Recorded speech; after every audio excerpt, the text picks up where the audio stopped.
nature, two strands come apart. You see this one. We can also use acid or base. Why would that be? Because hydrogen bonding requires hydrogen bond donors and acceptors. Well, we can destroy them by adding acid or base. Acid or base will take away proton that's meant to be a hydrogen bond donor group, or you can add proton to hydrogen bond acceptor group. So that will also mess up DNA structure and cause DNA to be denatured. Shown here, DNA, we can call it DNA melting, that is two strands coming apart.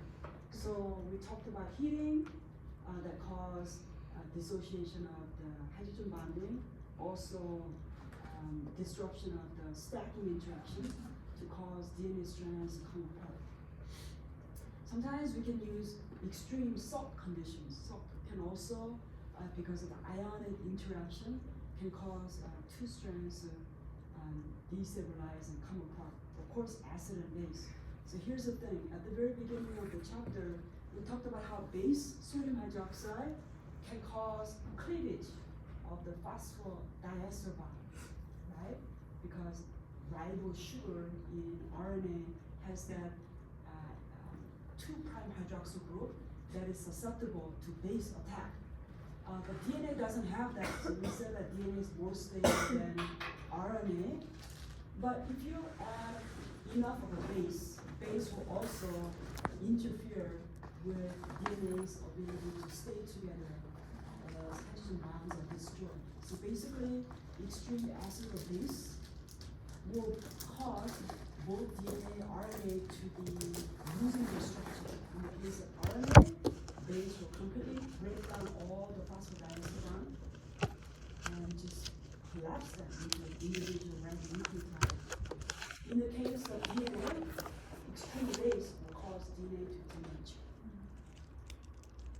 In the cell, we have enzymes known as DNA base that literally use ATP hydrolysis energy to cause two strands to pry apart. And so DNA helicase is a necessary component of DNA replication, even during transcription when the two DNA strands must temporarily come apart. Now, we have several DNA helicases, and there's a type of disease called Bloom's disease that occurs when a particular DNA helicase in human is defective, and that could be sometimes lethal. So a lot of these enzymes in the cell are quite important, even though it seems like they're just doing something very basic. So we just said that helicases in the cell, they utilize ATP hydrolysis and use that energy to cause the two strands to come apart. So oftentimes, when we see two DNA strands come apart, we can say DNA is melting, losing its double-stranded structure. So we can actually detect DNA melting as we increase temperature in the test tube containing DNA. Okay, so I'll come back to this. But basically, this slide says that when you melt the DNA, the two strands come apart, making the individual nitrogenous bases, purines and pyrimidines, more accessible to the solvent. Whereas in double-stranded DNA, they were kind of partially hidden because they were kind of all occupied in this hydrogen bonding. So one of the things that we notice when we denature DNA and cause DNA to melt is that there's increase in absorbance of UV light because all these purines and bases, pyrimidine bases are now more exposed. So we call it hyperchromism, that is when DNA is denatured. So here's our double helical DNA. But remember we said that purines and pyrimidines are aromatic, or they're highly conjugated, right?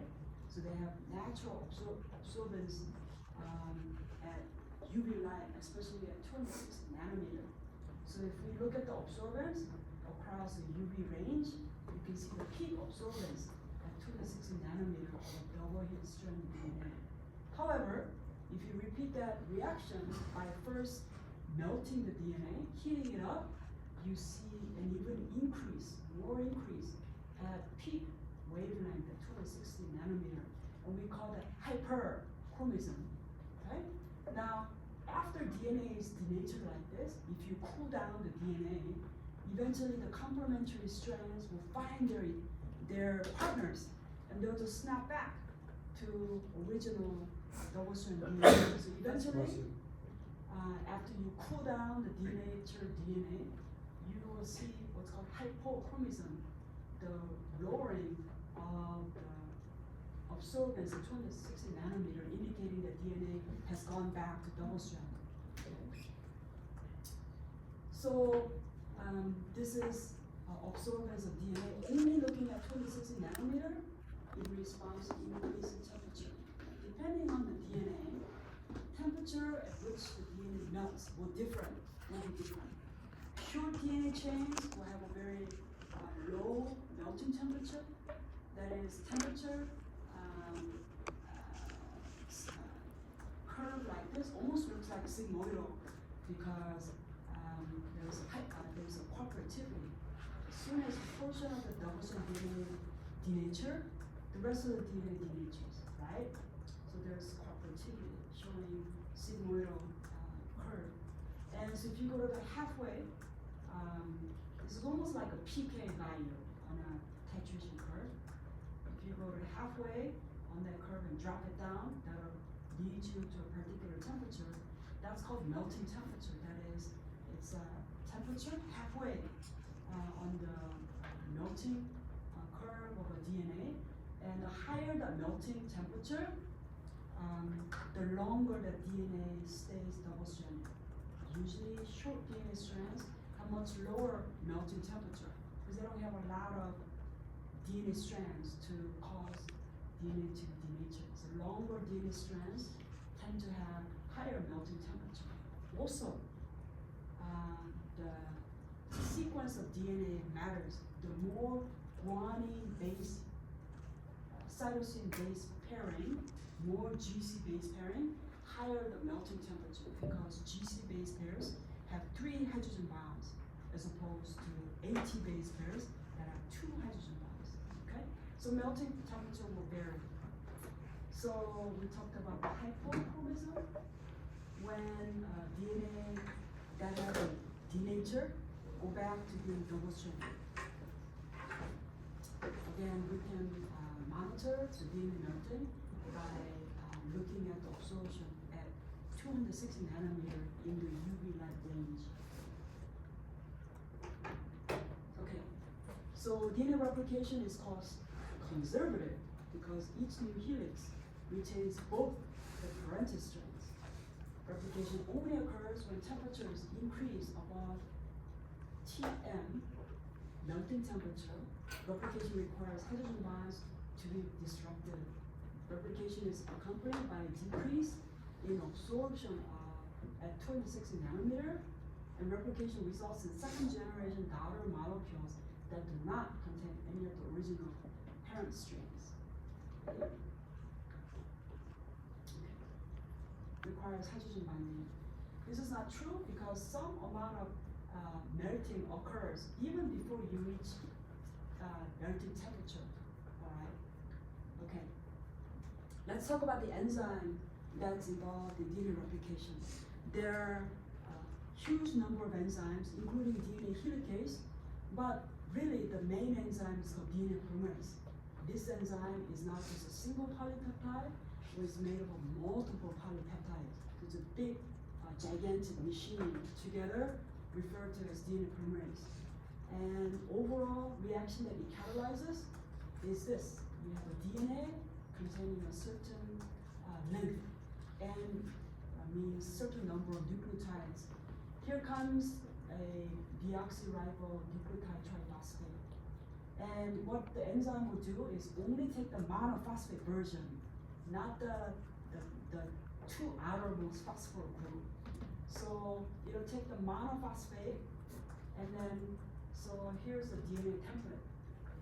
We'll see that this enzyme requires template to guide what kind of new daughter strand to be made. So this template is basically coming from the parental DNA. Let's say right before the mother cell divides into two daughter cells, two DNA strands come apart. This is the left strand, this is the right strand. And so each separated strand is the template strand. And here comes DNA polymerase. DNA polymerase will read whatever nucleotide, let's say that's adenylate that's going in. Then it'll bring thymine triphosphate. So here's thymine, sugar, and triphosphate. Okay? And what it will do is it'll only incorporate monophosphate right here. Okay, so here comes the P. T and P, now it has begun making a complementary strand. And it'll kick out so this is called alpha phosphor group because it's the most closest phosphor group on this deoxyribose. This is beta and gamma.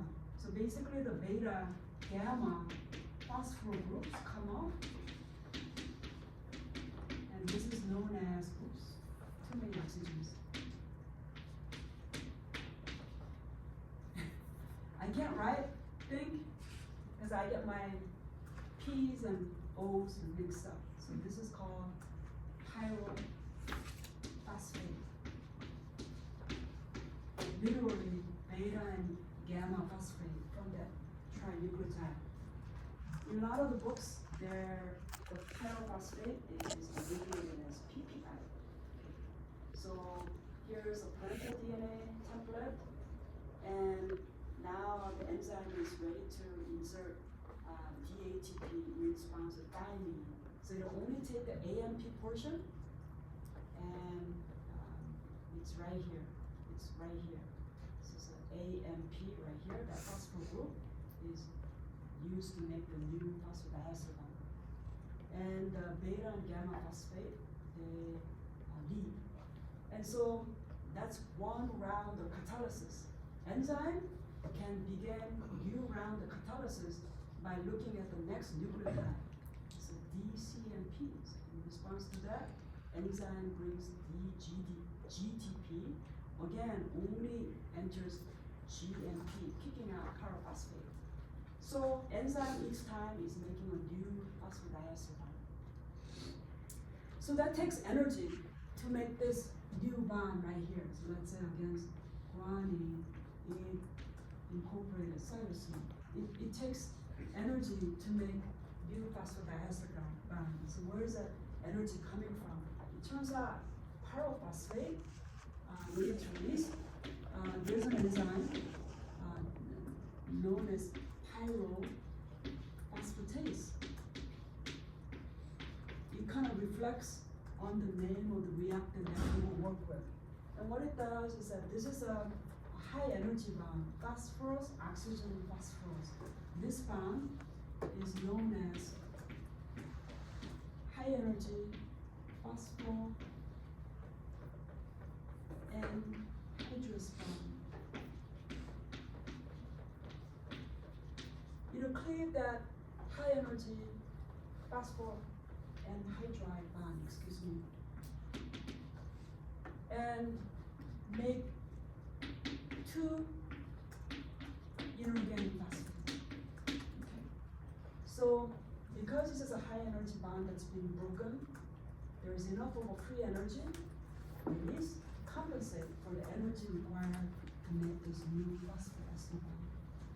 So even though we don't talk about it, the driving force for adding nucleotide during each round of DNA replication is due to this enzyme pyrophosphatase that cleaves this high energy bond. That's one of the reasons why ATP, GTP, they're such high energy molecules, because in between their alpha and beta and gamma phosphor groups, there's one high energy phosphoanhydride bond. Here's another high energy phosphoanhydride bond. When they're cleaved, then that leads to lots of release of free energy.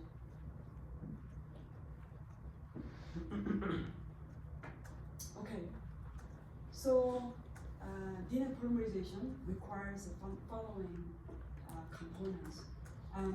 Of course, you need all four deoxyribonucleoside triphosphate, the-ATP, the-CTP, TTP, the-GTP, four substrates for DNA polymerase. There's also a little bit of divalent cations such as magnesium or manganese. The reason is because if you look at the active side of DNA polymerase, there are a lot of phosphate groups. Every time a nucleotide comes in, it's got a triphosphate, right? All of these phosphate groups bear negative charge, and they repel one another. So having a little bit of the divalent cation will help relieve some of the repulsion from these phosphor groups. In fact, when we look at the three-dimensional structure of DNA polymerase, there's usually magnesium cation associated with the active site of this enzyme. Again, to help relieve some of the repulsion coming from all these phosphates when a new nucleotide comes into the active site. This shows that DNA polymerase absolutely requires DNA template. It will guide what kind of daughter DNA strand will be made based on the sequence on the template strand. One of the things that's interesting about DNA polymerase is that it absolutely requires a pre-existing small piece of nucleic acid called primer. In living organisms, ironically, DNA polymerase uses a small piece of primer that's RNA. RNA is used to prime the synthesis of DNA. It's kind of interesting. And I'll show you how that primer works. It's essential for this enzyme. As usual, in nature, all of DNA synthesis always works in 5' to 3' direction. Here's a DNA template. DNA template goes from 3' to 5'.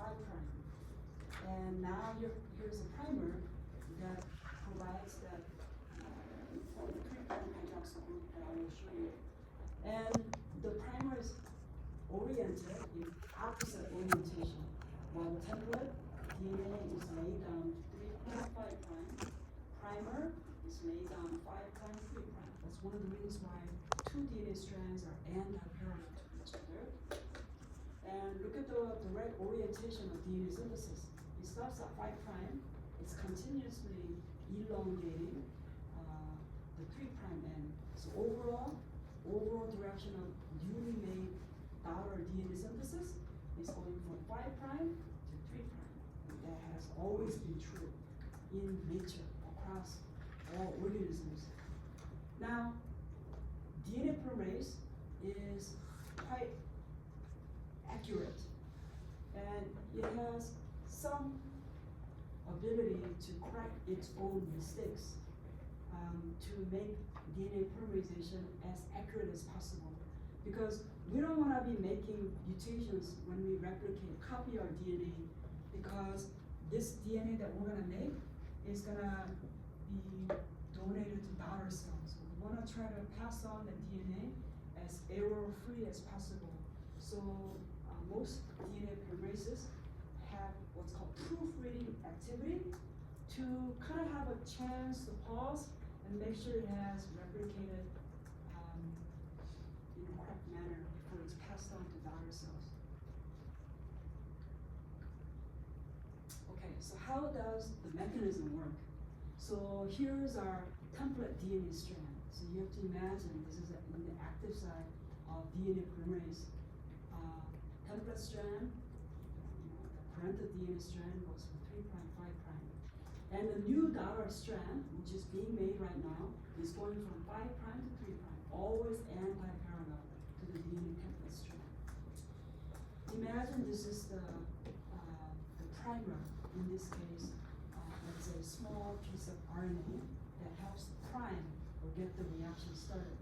the most important functional group of the primer strand is this terminal ribose that has a 3' hydroxyl group. It's absolutely essential. Because what's going to happen is it's going to be used as a nucleophile. And it's going to attack this incoming deoxyribonucleoside triphosphate, which is complementary to this base. And it's going to attack, that hydroxyl group is going to attack the alpha phosphorus group. So what's going to happen is it's going to want to make a new ester bond, POOR, in exchange for cleaving this previous phosphoester bond, POOR. So you make a new phosphoester bond right here, POOR, and then you let go of this pyrophosphate, beta and gamma phosphate, that come out as the pyrophosphate right here. So now we make this phosphodiester bond. It's a 2 phosphoester bonds, POOR above, POOR below. So now, compared to this scenario, we have now extended the DNA base by 1 nucleotide. That's one particular catalysis. Now we're ready for the next reaction. Now this 3' hydroxyl group is going to now attack the innermost alpha phosphorus group of incoming nucleotide and start all over again. So this just goes on and on and on. The thing about DNA polymerase is that this reaction will continuously occur over many, many catalytic cycles until the entire DNA strand is replicated. In fact, there's a portion of DNA polymerase that kind of grabs onto this DNA template and won't let go until the entire DNA template is used to make a full-length daughter DNA strand. So here's an enzyme that will not stop after one round of catalysis, and it will just carry out as many rounds of catalysis in order to fully replicate the DNA template strands. So DNA polymerase is known as processive enzyme. The processive enzyme doesn't stop after only one round of catalysis. It doesn't let go of the substrate. It continues to hold on to the substrate until the entire substrate is replicated. Kind of like if you are delivering newspaper. I'm not sure if people do that anymore. If you're writing on a newspaper and you get really good, and then you just start throwing the newspaper in your neighbor's yard without stopping your bicycle because you're so good. You just kind of ride along the driveway, sidewalk, and every time you come across new lawn, you just throw away your newspaper and then go on without stopping. We'll also talk about RNA polymerase is the same way. These enzymes are both processive, and then once they start the job, they won't stop until all the DNA is copied. So some organisms, like some viruses, and like a tobacco mosaic virus, or even retrovirus like AIDS virus, they have RNA as the genome, not DNA. So people have been wondering, how do they end up replicating their RNA genome? Because it's not DNA. So they have a special enzyme called reverse transcriptase. And so here's their viral genome. Okay? Again, not as stable as DNA because RNA is very sensitive to base. So what happens is that when they infect us, all they have to do is just inject their RNA and carry along reverse transcriptase. And what the reverse transcriptase will do immediately is to make stable DNA copy of their unstable RNA. So the reverse transcriptase will basically make a complement of that RNA in the form of DNA. So this is a DNA copy of the RNA. This is called cDNA or or complementary DNA. It's only one strand, but then that same reverse transcriptase degrades the original RNA. We don't need it anymore. It's already made this stable, more stable DNA copy. And then it will proceed to make a second DNA copy. So what started out as unstable single-stranded viral RNA genome in just few seconds or whatnot that it takes for this reverse transcriptase has been turned into a more stable double-stranded DNA copy that encodes this information. Now these viruses or retroviruses can now just integrate their double-stranded DNA into our genome randomly. And so our cells don't know any better. So if this is our chromosomal DNA, let's say this reverse transcriptase made cDNA of HIV DNA, that HIV DNA will incorporate randomly somewhere within our DNA. That's a chromosome number 1. Well, our DNA replication system doesn't know any better. So every time DNA polymerase replicates our DNA, it's also replicating the viral DNA. So it kind of tags along, it gets automatically replicated. So one of the ways that we have found a way to stop these retroviral infection in humans, for example, that cause AIDS, is to make drugs that target the active site of reverse transcriptase. There are many of them right now, and some of them work well, some of them don't work. Patients react differently, but one of the drugs that they made is AZT, azidothymidine. Basically, it looks just like thymine, deoxyribose, and triphosphate, but it has an azido group, N3 group, rather than that critical 3' hydroxyl group. So the idea is, first of all, the patients are given azidothymidine. They're given thymine joined to deoxyribose that has an azido group. And it's understood that when the patients take azidothymidine, their patient cells will turn the thymidine into triphosphate. Okay? And then let's say now that is used to make viral DNA. Once AZT goes in, that's basically end of it.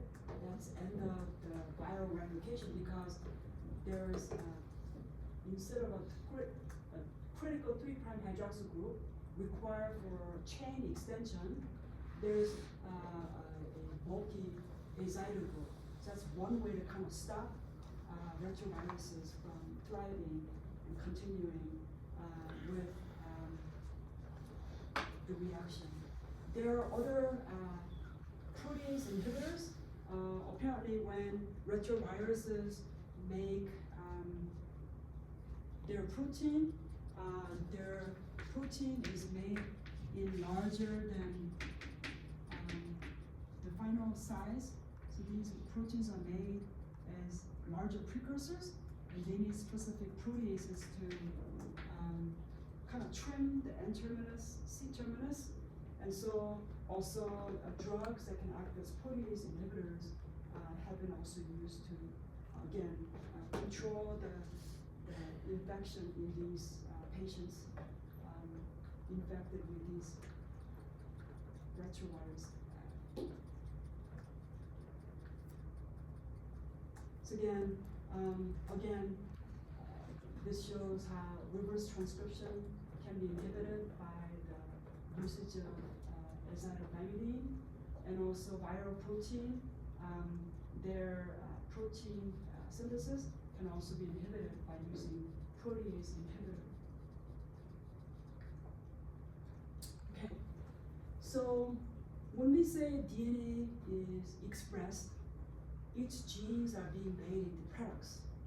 Oftentimes, first step is to convert the DNA into RNA. There are several different types of RNA. We're going to be mainly focusing with mRNA, transfer RNA, ribosomal RNA. In the case of mRNA, mRNA serves as a template to make protein. And so this chapter mainly talks about how the RNA copy is made from the specific gene in DNA. And in the case of mRNA, how the mRNA is translated into protein. So again, these are all gene products. It's just the mRNA. It's not done. It'll subsequently be used to make protein. So again, this is why we're saying ultimately the information in our protein can all the way go back to the gene. So if there's a mutation on the gene that's not corrected, if it happens to make an mRNA, that mutation can somehow translate and be located in a particular site in a protein that could potentially affect its three-dimensional structure and also its biochemical activity. Messenger RNA, these are different kinds of RNA. Messenger RNA is a template, temporary copy of the gene that will eventually be turned into protein. Transfer RNA, ribosomal RNA both work during translation. Transfer RNA is an adapter molecule that will act as a chaperone to bring a particular amino acid to the ribosome active site. Ribosome will accept the amino acid brought in by transfer RNA. The interesting thing is ribosomal RNA is comprised of both ribosomal RNA and protein. And recently, last few decades, it's been shown that it's really the ribosomal RNA, not the protein component of the ribosome, that's actually making the peptide bonds joining amino acids. So ribosomal RNA is an example of ribozyme, that is an RNA that also has catalytic activity. Don't worry about this slide. This slide shows that even in simple organisms such as E. coli, out of the three major RNAs, ribosomal RNA is most abundant.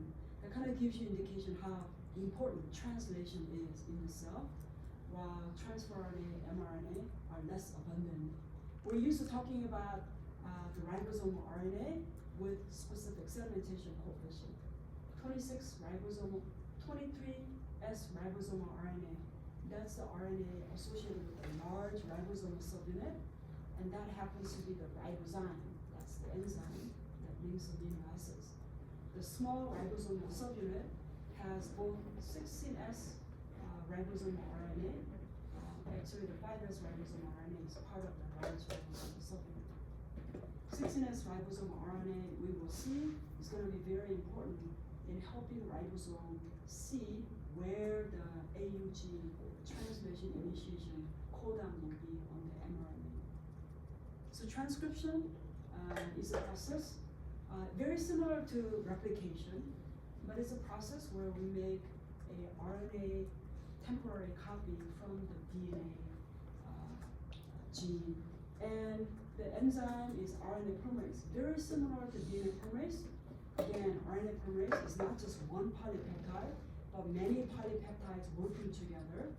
And the overall reaction catalyzed by RNA polymerase is very similar to that of DNA polymerase, in that here's a growing chain of RNA.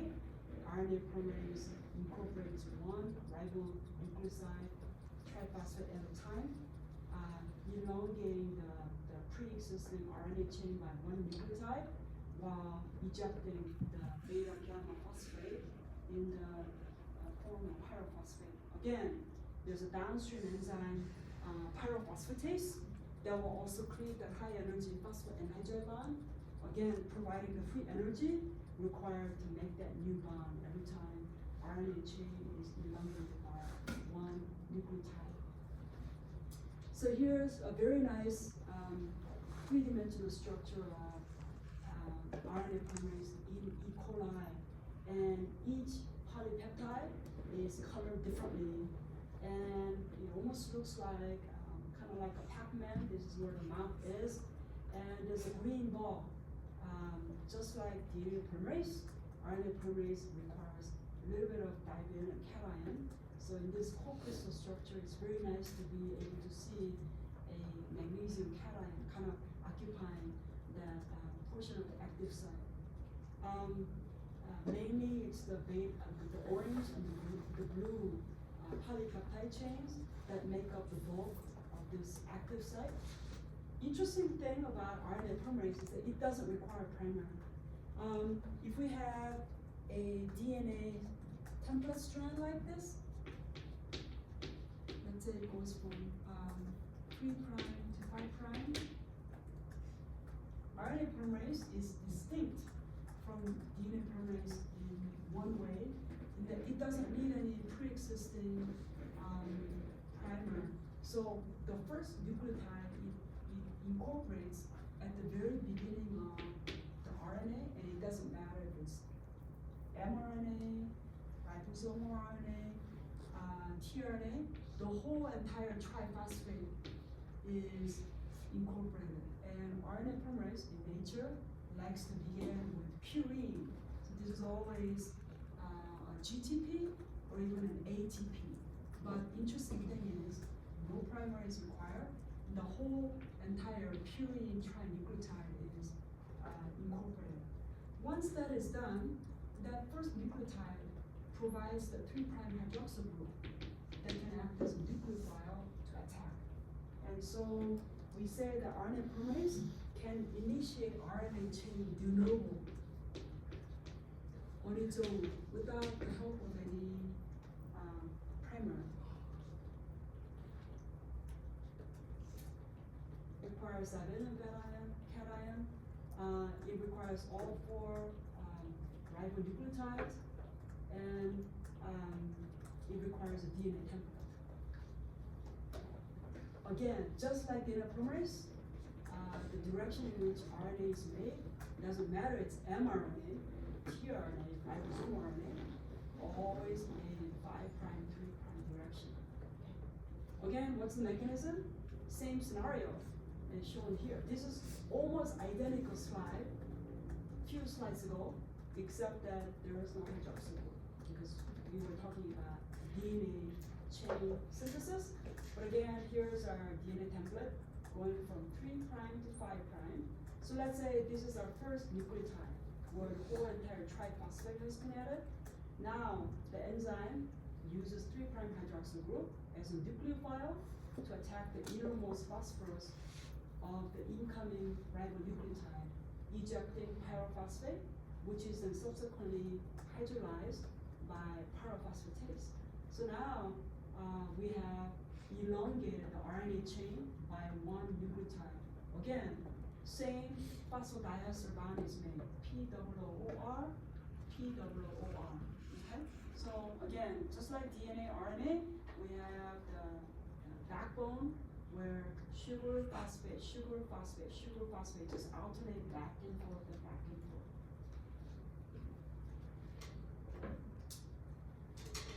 So we now know that mRNA should be complementary to DNA template, but it wasn't always so.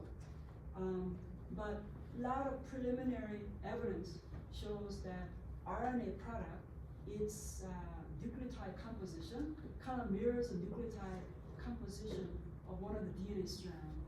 And so, yes, this is a little bit, because this is real life experiment, the quantitation is not always the same. So exactly same amount of uracil against adenine on the DNA template, but notice 32 adenine versus 33 thymine. Again, there's a little bit discrepancy because this is real experiment and there's some experimental error. But this and other data indicated that the sequence on the RNA is kind of complementary to the DNA strand. And so they went on to show that there is a relationship between double-stranded DNA encoding a particular gene and the mRNA derived from it. And I would like us to know this. And so on the 2 DNA strands, the DNA strand that was used as a template to make the mRNA copy, and this could just as well be ribosomal RNA or tRNA, that DNA strand is called template DNA. Notice relationship between mRNA and template DNA. First of all, they're anti-parallel in orientation, and that the sequence of the mRNA is complementary to that of template DNA, okay? But there is also a relationship between the mRNA and coding strand. First of all, they're collinear. They have same orientation. Both the mRNA and coding strand run from 5' to 3', okay? Sequence-wise, they're identical. If you're looking at mRNA, it's like you're looking at the sequence of coding strand, with the exception that mRNA has uracil, while coding strand has thymine. Some textbooks also refer to template DNA as nonsense or negative strand. Maybe in cell molecular biology, you might have referred to template strand as nonsense or minus strand. And synonymous with coding strand is a sense strand, because it's identical to the RNA product, or it's also referred to as positive strand. How was it in CNMB? How was it? Did they use template coding or did they use sense or nonsense? We went back and forth between. Back and forth, okay, yeah. Okay. These are all synonymous. What that means is that if I only need to give you one of the 3 strands, then you should be able to tell me sequence and orientation. Which end is 5', 3', or the other 2 nucleic acid strands. Everybody good? Okay, awesome. There's no rule that says only top strand is a coding strand. In fact, what decides whether or not a gene is coding strand, bottom strand, is different for each gene. You and I have about 23,000 genes. Let's say one of them is gene A, one of them is gene B. Depending on the gene A could use top strand as a coding strand. And gene B decides to use bottom strand. That's totally depending on that gene, and I don't know what determines that. But how will we know as an experimenter? Well, we have to first isolate mRNA. So let's say we isolate the mRNA, which we know came from gene B. Let's say we knew that much. Then we're gonna have to do some hybridization experiment to see which of the 2 DNA strands the mRNA will hybridize. And the strand of DNA that hybridizes is the template strand. So when you clone a gene, don't expect top strand to be coding. It could just as well be the bottom strand. And then you need to establish which is coding or template strand by doing an experiment, okay? If a template strand has a sequence, what's the corresponding mRNA sequence, okay? So, ready?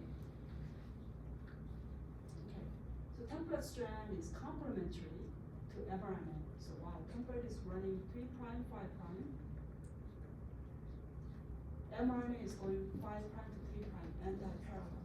The 2 sequences should be complementary to one another. Everybody good with this? So how does the ribosome know what part of the mRNA to translate? If it has mRNA, does it translate the entire length? There are sequences, kind of like the zip codes, within the primary structure of mRNA called promoter site to help promote. So let me go back, and what I meant was transcription, not translation. My apologies. So there are sequences in the DNA that help promote transcription of a particular gene. And so, and this promoter site is a little bit different depending on if a cell is prokaryote or eukaryote. So these are the sites that we know that will constitute promoter sites. In prokaryotic site, now, I think that the authors meant DNA coding strand. So I think we should just talk about this in the case of DNA coding strand. Let's say this is our gene right here. That's where the transcription should start. Then upstream of the gene, usually about 10 nucleotides. The plus one means that's the first nucleotide of that RNA. Usually, on average of about 10 nucleotides upstream, more toward 5' N. There's a sequence, and on average, it looks like it's T-A-T-A-A-T. There are other sequences that vary slightly, but this is the most average sequence. They call it Tata box or Pribno box.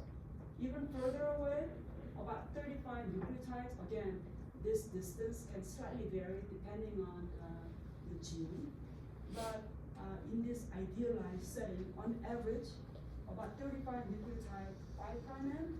There's another region that makes up the second part of that promoter. So who's recognizing this promoter? RNA polymerase. RNA polymerase will contact both of these regions, and then once it makes contact, it'll count down more or less about 10 nucleotides downstream and start transcription. And when it transcribes, always the first nucleotide is a purine. So what that means is that if your gene is mutated or deleted in the promoter, then there's a good chance that that gene will never be transcribed. What about in promoter sites in eukaryotes? We have similar promoter sites, but they are more upstream, further up north, 5' N. We have the similar Tata sequence, T-A-T-A-A-A, and in eukaryotes, it's also called Hagness box, and it's shown that if you have a mutation, even in one of these nucleotides, that could dramatically weaken the effectiveness of that promoter. And so this is like the average, the most frequently occurring sites. Rather than -10, it occurs around -25. Now even further upstream, there's a site, N means any nucleotide, but there's usually a sequence that embeds CAAT or cat box. And a lot of housekeeping genes that are actively turned on all the time, that carry out mundane reactions in the cell, have this cat box sequence. In addition, eukaryotes have additional sequence elements called enhancers. Now, enhancers are kind of hard to define. There are many of them, and also they can be elusive in their location. They can be even further upstream, north, or even further downstream, south.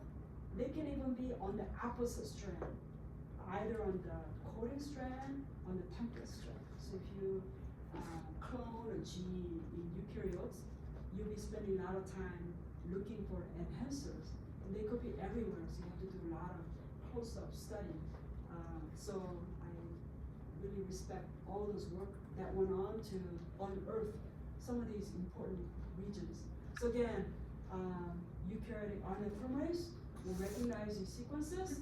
Then once they contact these sequences, they will know where exactly the transcription site will be on the DNA. What about terminator sequence? Terminator sequence are a little bit more elusive. We know a little bit more about prokaryotic termination sequence for transcription than eukaryotic termination sequence. Let's say this is a double-strand DNA harboring a gene enclosed in that box. Here's a transcription start site. Here's a -10, -35 promoter site. RNA polymerase recognizes the promoter, starts transcribing.